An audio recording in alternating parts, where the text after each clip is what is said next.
with, who was my ex. We were engaged to be married with a prenuptial agreement, and he was supposedly going to inherit millions and change my life. The reason this is relevant is because if you've been a fan the entire time you've been watching this, most of this you watched on my original Instagram, Coco Chanel YSL, which was at about 67,000 followers, all organic before I quit using Instagram. I stopped using Instagram for 3 or 4 months around the time that I stopped selling content and doing other digital content, and I just kind of left everything frozen. Then Love After Lockup came out, and when Love After Lockup aired, all of my fans were like, what the fuck just happened? Basically, Dylan began cheating on me with someone who was accused of or known to have robbed my home at 5245. So at the 52 home, and I refer to them by the first 2 number prefixes because there are so many, and if you know, you know. But at that home, I came home from a weekend that was absolutely very corrupted, the weekend of David Shepard grabbing me off of the street and telling me that if I did not steal a computer from Jordan Lott, that he would have me arrested and take my kids to the DCFS. And I was a full-time medical office worker at that time. 6 years of experience at Northwestern Hospital, 4 years of experience at Loyola Midwest Center for Health, Suburban Medical Group, and many others. And then I was working as an office manager at a place called Affinity Optical on Narragansett and Irving in Chicago. If you know, you know. Now, one day. when I stopped working as an office manager, it was 100% because of the corruption, because of the exploitation, and because of the fact that this detective, David Shepard, was forcing me to steal this computer. Fast forward to 2025, David Shepard has lost his job from Chicago as well as Robbins, Illinois, and is being accused of something, I don't even know what, but has filed countersuit against the police jurisdiction for wrongful termination. He is saying that he's a whistleblower being unlawfully and unethically targeted, that they have made him lose his job for unethical reasons. And I have some inclination to believe him. I myself have been targeted in many, many ways. I did deliver that computer to David Shepard in 2016, and I told Dylan what I was doing. Dylan and Jordan were together before Dylan went to prison. Now, when Dylan came home, and this was supposedly all white collar, but I was misled and lied to a lot along the way, abused a lot significantly along the way in ways that most of you will never even know exists. And I'm going to withhold the details on that for another video, just for time and because it makes me distraught and I have work this afternoon. But the harassment that took place online following the reality show, law enforcement already supposedly squashed that. Virtual Law, Heather v. Law, VLAW. Those are my children's first initials in sequence from the years they were born. Viviana first, Lewis second, Alexis third, and Weston last. V Law. This was supposed to have been resolved in 2022. The harassment, the posting tents and teeth and telling me to kill myself. All of that was ruled to be unlawful and illegal. And it was not supposed to be permitted online or anywhere else anymore. But you could see from the comments that they don't give a fuck. And to keep things correct, I've done absolutely zero to anyone. All I've ever done is help people. The people who were stuck in this situation, I've cooked dinners for. I've allowed to live in my home temporarily. I have helped every single person that I can afford to help and then some. So, in 2020, after Dylan's release and after the show Love After Lockup aired, I was unlawfully, after going for order of protection and being denied, I was unlawfully thrown out of my own home where I lived with my 3 children, Viviana, Lewis, and Alexis, in Roscoe Village, Chicago. From there, I was literally left outdoors to be raped, to be robbed for many, many, many thousands of dollars, and to basically fight for my life. Xavier came to retrieve me from an undercover officer who had me in a safe house called the Franklin Park Penthouse, and I was in another safe house before that. When Xavier came to get me, the first thing out of his mouth was that his brother was the district attorney for the state of Illinois, Carlos Montoya, and that he was here to help me and protect me. He took me to another safe house, the Stone Street address. Now, since that time, and there's a whole bunch that went on in there that, I'm writing about in the novel and that I'm publishing and that I've been desperately seeking the assistance of attorneys and law enforcement for. But to this day, I've probably called about 1,000 different attorneys and law enforcement agents as well as detectives. And there's been no follow-up at all whatsoever. I call and call and call and I get nowhere with these people.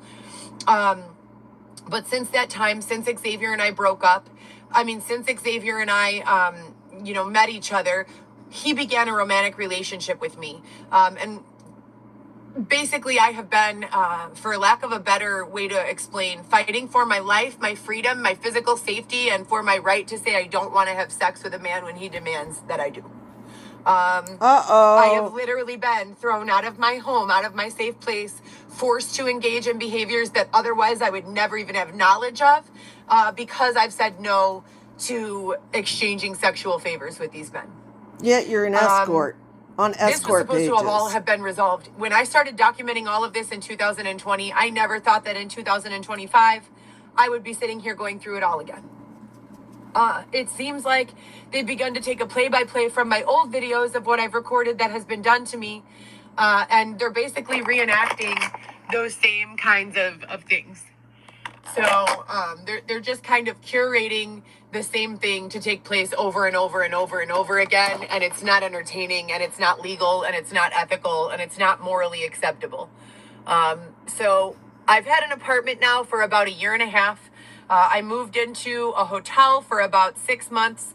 And that's after Weston was born. But let's go back. So I met Xavier. I only had 3 children. They were all pretty much grown up, from the point of not needing bottles or things like that. They were self-sufficient in the way that they could wake up, dress themselves, feed themselves, and you had to get them to school and stuff. But they were 6, 14, and 13.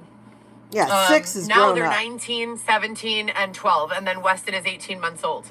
I was not looking for a boyfriend. I was never looking for a boyfriend. I was 1,000%, without any question, used, abused, exploited, human trafficked, and raped multiple times to this day with no resolution. No, there are she police wasn't. reports, but no one seems to fucking care. They're putting me in the same situations that they put me in back then again now after literally 18 months of not having those issues. They have used people who are willing to suck people's dicks for amnesty or, I don't know, to get out of jail free cards, and have literally allowed these women to perform oral sex on many of the people around me. My suspicion is Xavier as well, in exchange for preferential treatment in dealing with what's going on with my situation, specifically and namely Weston, getting paid jobs surrounding the DCFS in exchange for sexual favors, and more and more. The list goes on and on and on and on and on. I've completed everything I'm supposed to complete, and I've been requested by the court to not discuss the judicial process. Even if it's in an attempt to gain money, raise money for my defense or the defense of my child. The child has an We're in the attorney. United States of America in 2025. I've officially been referred to by the court as a public figure for having such a public following and life. Now, I have withheld so much. And the things you probably think this is a horror movie. There's no way this could be real. It's all real. Everything I've said has been real. I do not want to create content that's based around the way I've been traumatized. I do not want to have a public social media following that's based on all of the unlawful, corrupt things that have been done to me. I've created hours, thousands of hours of beauty content, of performer content, of mom content, of all sorts of content.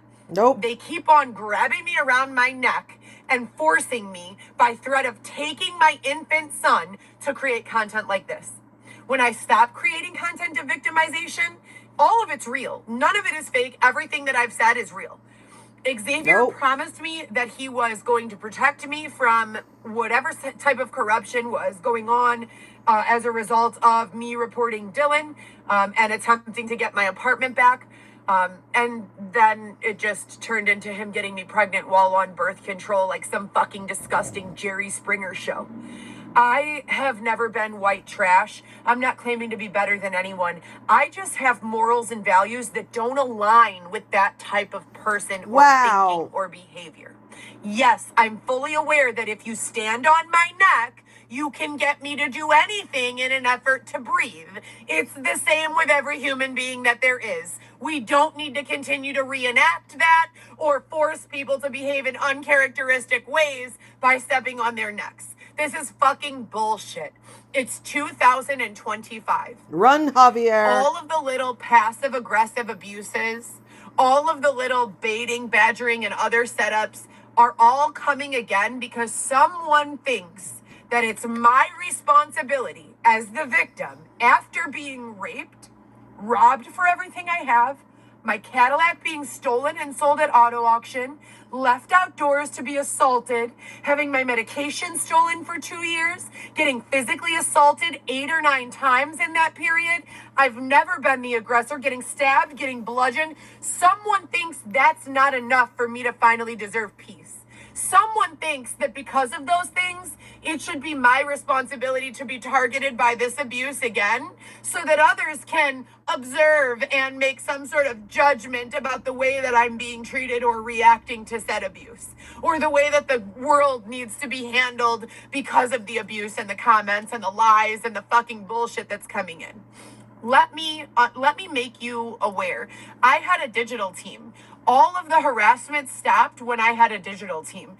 They caught wind that they can continue to make this abuse go on, whether it's bots or a paid account or just some fucking losers sitting in a storage closet, that they can continue to abuse me, and that my pain and suffering and tears and my son being stolen, held hostage by the fucking DCFS and all this other shit that's going on, that will be enough to put a foot on someone with money's neck so that they will pay another digital team to stop what is going on in the comments right now.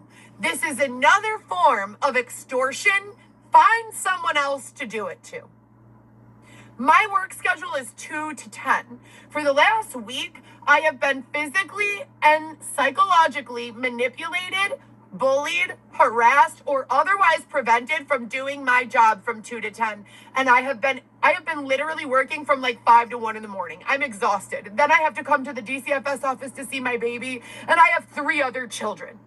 It seems to me like people are fucking forgetting what my life looks like when they think that what they have done for me now is acceptable. I work 7 out of 7 days of the week. I'm not lazy. I'm not unwilling. I work 7 out of 7 days of the week. That should be more than enough money to pay a studio apartment rent, car payment, and pay for her children to have clothing. But it's not. It hasn't been. No one, not the FDIC, not the FBI, and not local law enforcement have responded in any way, shape, or form to my bank accounts being intentionally underdrafted with both PNC as well as Wintrust in the last 3 months. Despite the fact that I've paid everything on time, someone has gone into my account and taken nearly $2,000. Someone stole $1,500 from my income tax return before it ever even hit my bank account. So just in this year alone, we're talking about $5,000 cash that's been stolen from me. And this is on the heels of 8 or 9 years of being victimized by the same fucking fraud and scams and abuse. I would like everyone in the comments harassing me to be indicted. I would like everyone who has been aware of this problem ongoing. You could just scroll back in my YouTube because we all know there's liability here. I've been recording this for going into 6 years now. The offensive, abusive slander and commentary has got to go. The digital team I hired already put all of these offensive emojis and language in the not allowed list so that I didn't need a moderator, and someone who hacked my account went back in and removed it from the preferences. Not just once, not just twice, not just 3 or 4 or 5 times, but like a million fucking times. So that means there's literally not just a person, but a bunch of people who have no lives, no ambitions, no children, no families who love them, nothing to fucking do other than dedicate their life to going in my comments saying ignorant shit. Don't brag, and I have been Betty. reporting this as well as the break-in. Inmate number Y12173 was in prison, and we spoke 6 times a day, every day minimum. He wasn't your husband. So everything that I need to document where I've been and what's been going on, I have. Where the fuck is the advocacy? I would like this to be over before it fucking begins. I am great at a ton of things. If you guys need help with analytics, if you need help with social media management, if you need help with anything, any administrative task, any sort of organizing, essay preparation, any sort of brainstorming or idea mapping, any sort of copyright, placeholder text, anything that you need with regards to writing or admin, I can create for you. I could use Chat GPT to help me. And I am going to be rolling out a new checkout page so that you can order directly without even having to interact with me or text me, solely through the website, so that there is no risk for whatever this is that's following me around. Now, I think it's also very important to mention that while I was bartending at Spin Chicago, someone came into my bar and plastered the bar with a bunch of stickers of QR codes with my face on them that lead to blogs talking shit about me. Then they posted a video, multiple videos on their own YouTube page of me serving drinks. So clearly that tells me that whoever's been stalking me, harassing me, they came to my job. You know who they are. They have a YouTube account. They posted video of me at my workplace. Still, no direct contact from police, no communication, no plan, no protection, nothing. Nothing.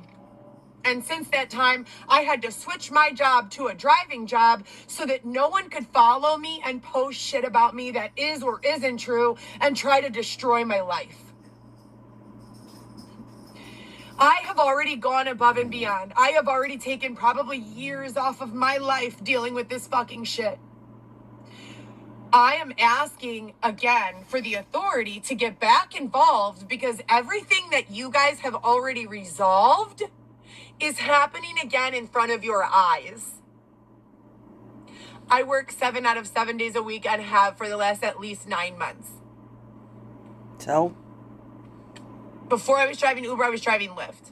Before I was driving Lyft, I was bartending. If I wasn't on the clock at work at Spin, I was fucking working somewhere else, cleaning my house, going grocery shopping, making baskets for the kids.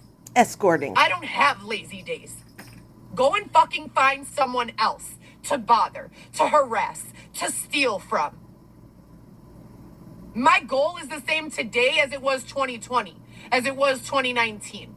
Expose everyone for the fucking frauds that they are. Let everyone who's had any fucking hand to play in separating me from my children and preventing me from being able to support my family financially, putting them in their places, respectively and accordingly, and then getting where I was going in 2020, which is out of the fucking way, in my own home with my babies, where no one can find me, no one can harm me. Your granddaughter's almost a year old. I'm not fucking doing this shit again. Okay. Bye. So if you're new to Heather, she's paranoid schizophrenic with narcissistic personality disorder. She's had 5 psych evals by the court in the last 18 months and does not have custody of her child because she is considered a danger to her infant. She is a grandmother. She has never had full custody of any of her children. She left her youngest daughter when she was 9 months old with the father. Everything she says is a lie or a delusion. Period. Good to see her.